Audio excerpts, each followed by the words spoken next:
Сәлеметсіздер ме оқушылар? Бүгін 158-ші сабақ бекіту бірінші есеп. Мерекелік кеште би билейтін ұлдарға әр түрінен 8-ден 2 түрлі костюм және қыздарға әр түрінен 12-ден 3 түрлі костюм тігілді. Барлығы неше костюм тігілді? Мінекей есептің қысқаша жазылуы, енді шешуі. Яғни 8-ді көбейтеміз 2-ге, қосамыз 12-ні көбейтеміз 3-ге. Сонда 16 қосу, сонда жауабы 49 костюм тігілді.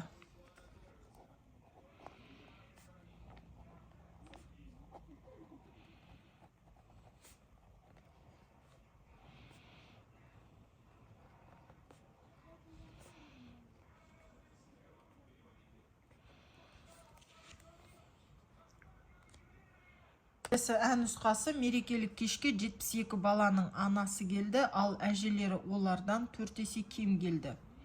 Мерекелік кешке неше ана мен әже келді? Енді есептің қысқаша жазылуын жаздық. Яғни әжелердің санын табу қажет. Яғни 72-ні бөлеміз 4-ге. Есе кем дегенде бөлу болады. Сонда 18 әже келген екен. Енді барлығы қанша? 72 қосу 18, 90. Жауабы 90 ана мен әже келді. Номер 2-ші есеп: салыстыр, яғни 2 сағат 20 минут және де 220 минут. 2 сағатта 120, 120-ға 20-ны 140, яғни 220 үлкен екен. 1 сағат 10 минут, яғни 70 минут, мына жақта 120 минут. Әрине 120 минут үлкен. 100 грамм және де 1 килограмм. Әрине 1 килограмм үлкен. Келесі: 2 сантиметр 7 миллиметр және де 240 миллиметр. Әрине 240 миллиметр. Келесі: 700 сантиметр және де 70 дециметр. Екеуі тең. Келесі: 1000 грамм және де 1 килограмм. Екеуі тең. Келесі: 1 километр және де 100 метр. 1 километр үлкен. 1000 метр және де 10 дециметр. Әрине 1000 метр үлкен болады. Келесі: 10 центнер және де 10 килограмм. Яғни 1 центнерде 100 килограмм болса, 10 центнерде 1000 болады. Яғни мына жағы үлкен екен. Келесі номер 3-ші есеп: дүкеннен әр қайсысында 5 данадан бірнеше қорап орамал сатып алынды. Барлығы 120 дана орамал сатып алынды. Неше қорап орамал сатып алынды? Яғни бұл жерде 5-ті көбейтеміз x-ға тең 120. X-дің мәнін табамыз, яғни 120-ны бөлеміз 5-ке. X-тен 24. Яғни 5 көбейту 24 тең 120. Яғни 120, 120. Яғни 24 дана қорап. 24 қорап орамал сатып алынды. Жауабы 24 қорап орамал сатып алынды. Келесі 3-ші есептің ән нұсқасы: дүкеннен 20 қорап орамал сатып алынды. Әр қораптағы орамал саны бірдей. Барлығы 120 дана орамал. Әр қорапта неше орамалдан болды? Яғни бізге бір қораптың ішіндегі орамал саны қажет, иә. Енді шешу бізге теңдеу құру қажет, яғни 20 көбейту x тең 120. X-тің мәнін табамыз, яғни 120-ны бөлеміз x-қа. Ой, 20-ға. Шатаса бердім ғой бүгін.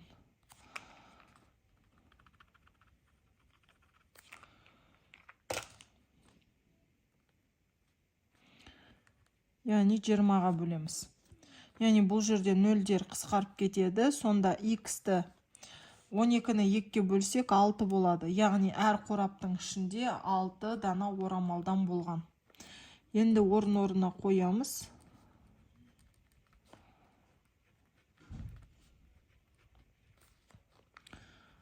Жауабы әр қорапта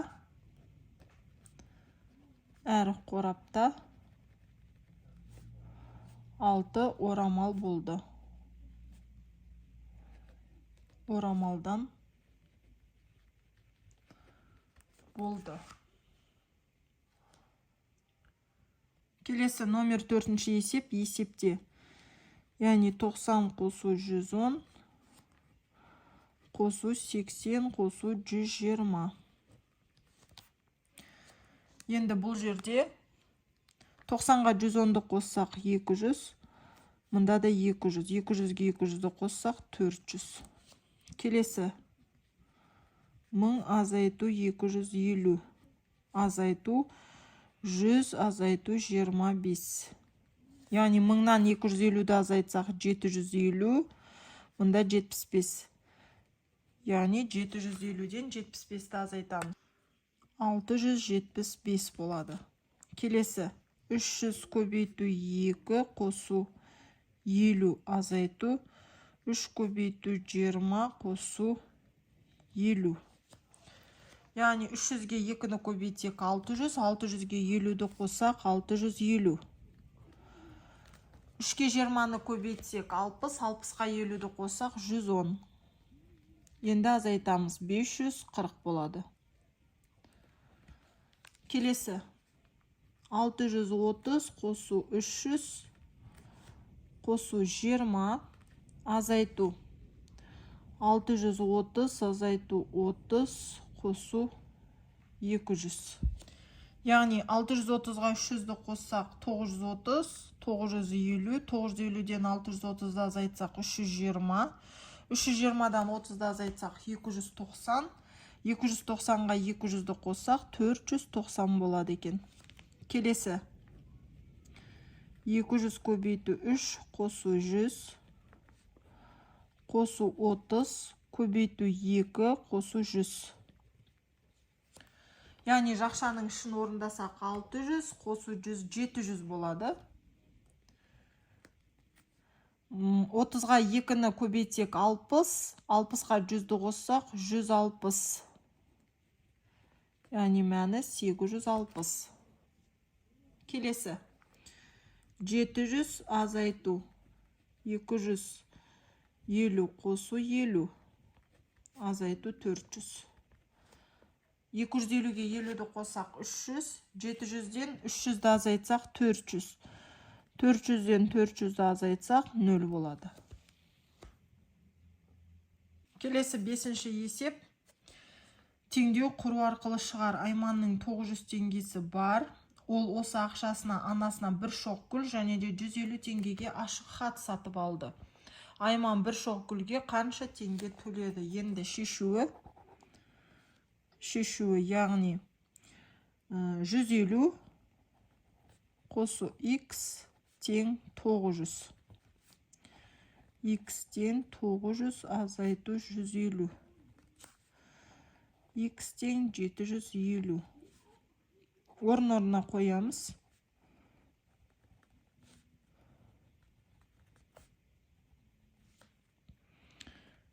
Яғни гүлді 750 теңгеге алған екен. Жауабы бір шоқ гүлге 750 теңге төледі.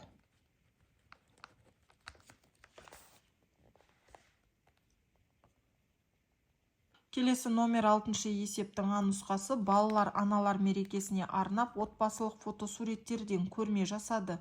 Диаграммада топтағы оқушылардың әкелген фотосуреттерінің саны көрсетілген. Барлық суреттерді 3 қабырғаға теңдей бөліп қалай орналастыруға болады? Яғни бізде 6, 14, 6, 14, 8, 12, яғни барлығы 60 фотосурет бар екен. Бізде 3 қабырға бар.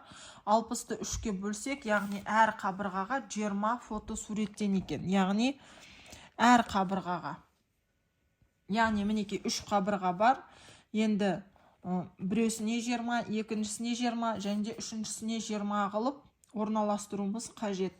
Яғни 6, 10, 14, 6, 14. Яғни Арман, Нұрлан және де Ақботаныкін мына жаққа. Нұрлан, Арман 6, Нұрлан 10 және де Ақбота 4. Екінші қабырғаға, яғни Мағжан мен Айсұлуды орналастырамыз. Мағжан 6, Айсұлу 14. Үшінші қабырғаға Қайрат 8 және де Кәусар 12 фотосурет. Яғни қарап тұрсаңыздар, мына үшінші қабырғада барлығы 20, мына жақта да барлығы 20, мына жақта да барлығы 20. Яғни 3 қабырғаға теңдей бөліп орналастырдық. Яғни 6 есептің А нұсқасы есеп құрастыр және шығар дейді. Айсұлу 14 фотосурет және де Кәусар 12 фотосурет. Барлығы неше фотосурет әкелінді? Шешуі. 14-ке қосамыз 12-ні. 28. Жауабы. Барлығы 28 фотосурет.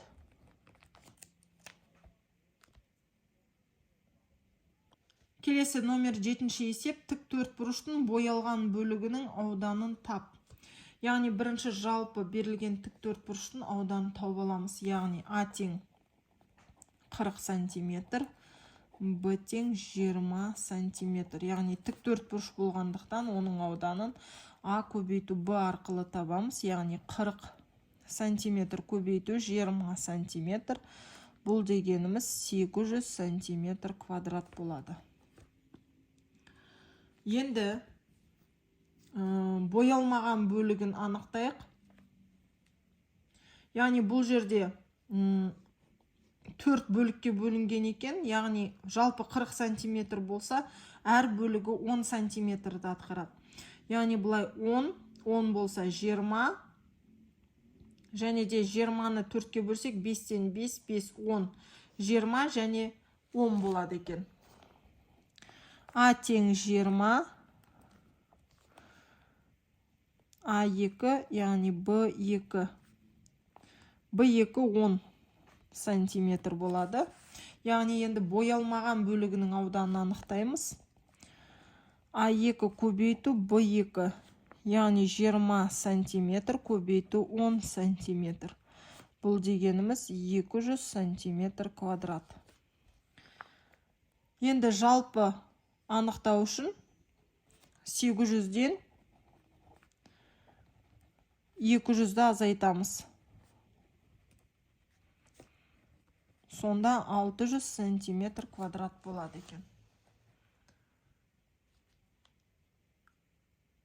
Келесі А нұсқасында, яғни бұлай 40, бұлай 20 сантиметр деп берген екен.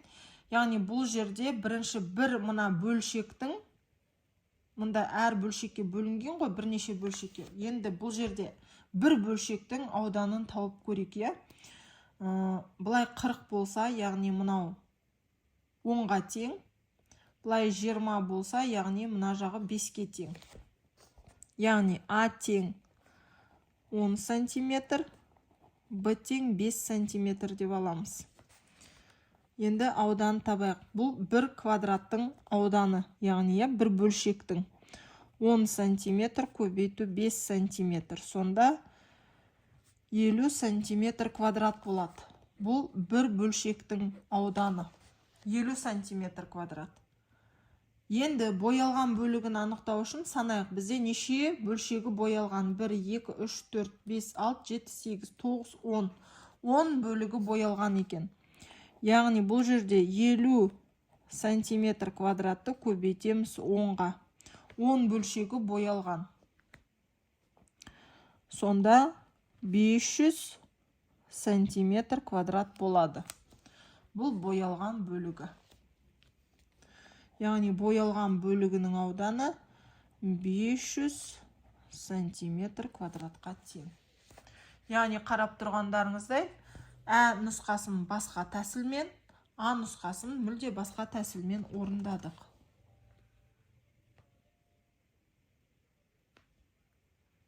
Келесі номер 8-ші есеп. Яғни 6, 4 және 1 цифрлары арқылы қанша 3 таңбалы сандар жазуға болады. Яғни бұлай жазайық.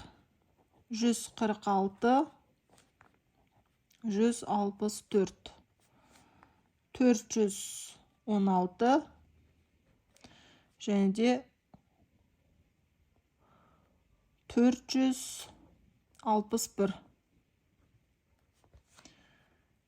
Келесі 614, 641. Мінекей 1, 2, 3, 4, 5, 6. Жауабы 6, 3 таңбалы сандар жазуға болады.